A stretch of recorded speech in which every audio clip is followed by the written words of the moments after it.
the best way to predict the future is to create it, which means to have a vision, and even though the vision is in the air or the sky, then build a foundation under your dreams. And when you see men and women who rise from poverty and obscurity to fame and renown, you invariably see someone who had a vision of what they could be and have and do that was far beyond what they were. Every one of us has had an experience. At one time when we were small, we had a vision of being grown up and having our own cars. And as we grew older, we had a vision of having our own homes and our own families. And as we grew older, we had a vision of traveling and going to Europe. We fulfill all our visions. The wonderful thing is this, is that we always tend to achieve our goals. The problem is that our goals are set so low that even when we do achieve them, they don't turn us on. They don't fill us with enthusiasm. So dream big dreams, if you like, and focus on results, not activities. This is the key. Be clear about the results that you're trying to accomplish. This is one of the keys of peak performance, by the way. All peak performers are result-oriented. All losers or underachievers tend to be activity-oriented. And in activity orientation, what they do is they work very, very hard. Sometimes they work frantically. Sometimes they work longer hours than you do, but they lose sight of the results. Ben Trigo, the strategic thinker, said, the very worst thing in the world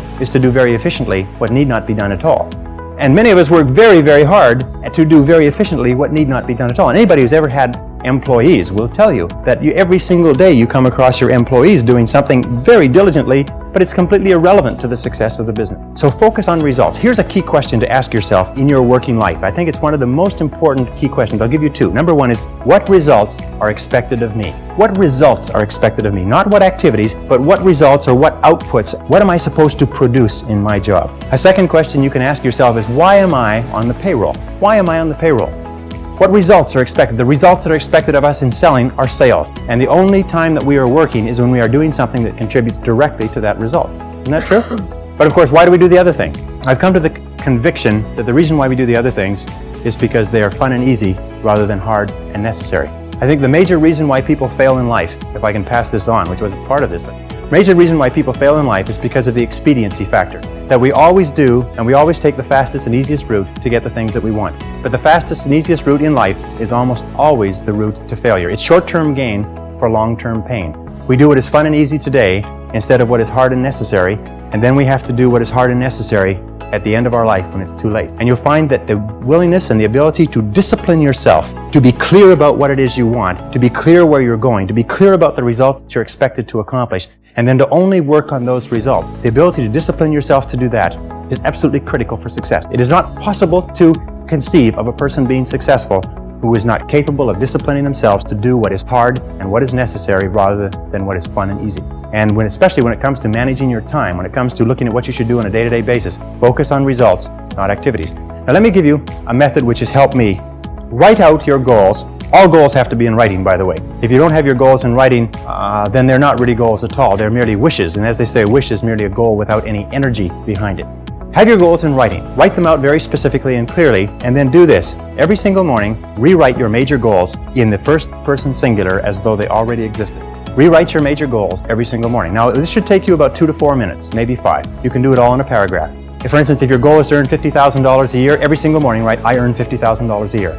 If your goal is to be excellent in real estate, say, I am an excellent salesperson in my field. If your goal is to weigh a certain number of pounds, if your goal is to enjoy a certain kind of life, write down your major goals in the first person singular as though they already existed today every single morning. And then every single evening, take about 5-10 minutes, instead of watching television, just before you turn on the television, say, wait a second, I've got to review my progress. And sit down and review what you've done in the course of the day. And say, what have I done right today? What have I done right that's moved me toward my goals? And second question is, what would I do differently if I had today to do over again? Those 4 steps, by the way, writing and rewriting your goal each morning, reviewing them in the evening, and asking yourself those 2 questions. What did I do right? What did I do that moved me toward my goals today? And what would I do differently if I had the day to live over? If you'll ask yourself those 2 questions, in the next 30 days, you'll accomplish more than you accomplished in the last 6 months. This is the most credible method I've ever seen. I learned it some years ago. Just rewrite your goals every morning. The only problem with goals is that we don't set enough of them and we don't set them highly enough. You can have anything you want. Imagine you could have anything that you want, anything that you can hold in your mind on a continuing basis, you can have. Anything that you are crystal clear about wanting and are willing to pay the price to get, you can have. So clarity is the key. Be clear about what you want. Be clear about what you have to do to get it. Be clear about your vision. Be clear, speak, walk, talk, and act with clarity. And that's the final point with regard to clarity. I have seen many men and women who have tripped themselves up by being beaters around the bushers, if you like. They are very careful about whatever they say, and by the time they say it, people have gone home for lunch. And one of the keys to success is to be very straight and to be very clear, be very precise. Interesting, one of the reasons why people do not speak to the point is for fear of offending others. Isn't that true? For fear of offending others. Interesting study they did last year. They asked a great number of executives, male and female. They said, if you had to tell a person something unfortunate with regard to their career that was going to affect their lives, and this is something that you've known for a long time, how would you go about breaking the news to them? And each of the person described the strategy they would take. They would set up the timing right. They would start off with a talk about talking about subjects that they had in common. They would close the door and keep out the noise. Anyways, they went around and around, and they were all circuitous routes of how they would get to the point. And then they reversed the question. They said, how would you like to be informed of this same subject? And every single one of them said, I'd like to be informed in a straightforward way. I'd like somebody to tell me straight the news. You see, all of us want to be dealt with in a straightforward way because we know we can take whatever it is. But we think that everybody else is too fragile. So what we do is we pussyfoot and tippy-toe around and avoid giving them the news, and we finally do get the news to them. Sometimes causes more problems than is necessary. So be straightforward, be clear in your language, be clear in your actions. Let people know exactly where you stand, and let people know exactly what you've said and what you mean. Very, very important. And it takes practice, by the way. Every single one of these habit patterns, every single one of these qualities has to be learned by practice. And I sat down and looked at this whole concept of excellence, and I saw something that I hadn't noticed. It's almost like something brought to the surface of your mind. I noticed that every single man or woman that I had studied who had achieved any kind of success in any field whatsoever had done it after they had made a commitment to becoming excellent in that field. And I began to look, and I began to compare, and I began to talk to people, and I speak to thousands of people virtually every month. I found that I never found a single person who was successful who was not excellent at what they did. That competence, the commitment to becoming excellent in your chosen field, is an indispensable prerequisite for success. That if you are not good at what you do, you haven't got a chance in our competitive society unless you win the lottery.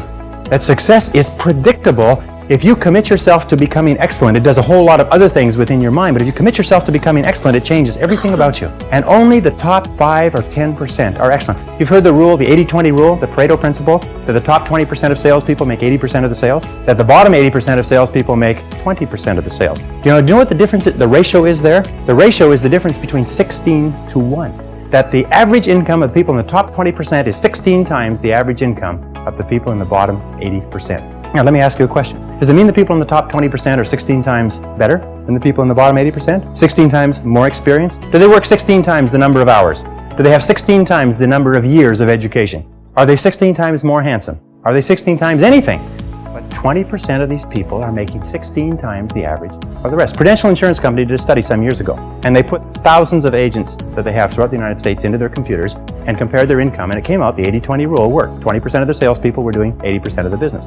Well, they had all the data on the computer, so they ran it through one more time. They said, what's the average income of the top 20% of the top 20% compared to the bottom 80%? Now, for those mathematicians among you, that works out to the top 4%. What was the average income? They found the top 4% were earning on average 32 times the average of the people in the bottom 80%. So they said, this is interesting, and they ran it through one more time. They found that the top 20% of the top 20% of the top 20%, which is the top 0.8%, that's good, top 0.8% were earning on average 54 times the average of the people in the bottom 80%. What they found is that in every state and in every major city where they had an office with a large number of agents working out of it, there was one agent who was selling the same product at the same price to the same people with the same competition under the same circumstances, under the same set of difficulties in the economy, who was earning 50 times the amount of the average adult. But there were 50 agents in the office and one person was earning more than all of them put together.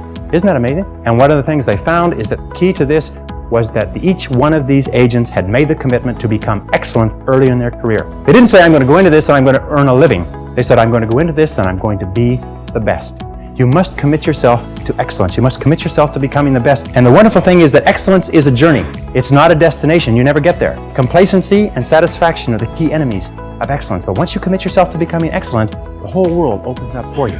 A very important point of excellence is just means simply this: do your best every time out and always strive to do it better. Do your best every time out and always strive to do it better.